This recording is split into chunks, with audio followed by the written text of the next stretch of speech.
जळगाव महानगरपालिकेच्या मालमत्ता कर वसुलीचा फज्जा आहे।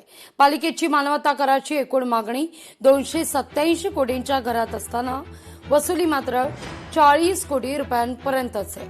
महसूल विभागाची गंभीर बाब म्हणजे तब्बल 87 कोटी 90 लाख रुपयांची मालमत्ता वादग्रस्त श्रेणीत आहे।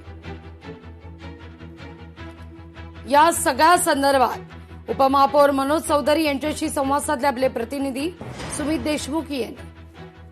जळगाव महापालिकेचा हक्काचा जो पैसा आहे जवळपास 287 कोटी रुपये एवढा महसूल या महापालिकेचा हक्काचा असून 40 कोटी रुपये फक्त वसुली या ठिकाणी करण्यात आलेली आहे आणि प्रशासन कशा पद्धतीने काम करत आहे याचा फज्जा आज या माध्यमातून उडालेला आहे। आणि या संदर्भात जळगाव महापालिकेचे उपमहापौर मनोज चौधरी यांनी या ठिकाणी संताप व्यक्त केलेला आहे। आपल्यासोबत उपमहापौर मनोज चौधरी जुळलेले आहेत, आपण थेट त्यांच्याशी संवाद साधूया। आपल्याला एवढी मोठी कधी आपली वसुली झाली तर 100% आपल्या प्रभागात आता काही नगरसेवक जे काही नगरसेवक असतील वाढीव भागातले नगरसेवक आहे आणि त्यांच्याकडे विकास कामं झालेलीच नाहीत, तर आपल्याला ह्या वसुलीमधून आपल्याला त्यांचे विकास कामं करता येतील। म्हणून आमचा एकच उद्देश होता की आढावा बैठक लावायचं कारण एवढंच होतं की आपण हे काही जवळपास 88 कोटी रुपये गेल्या कितीतरी वर्षांपासून थकीत असतील तर त्याच्यासाठी आपण काय उपाययोजना केल्या पाहिजे।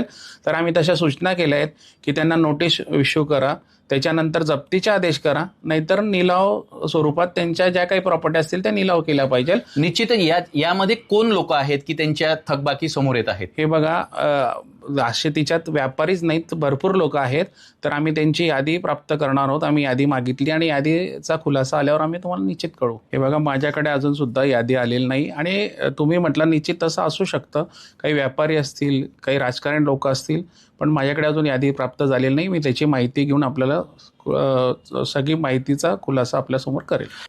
सुमित देशमुख, लोकशाही मराठी, जळगाव। लोकशाही मराठी ऐका, पहा, जागरूक रहा।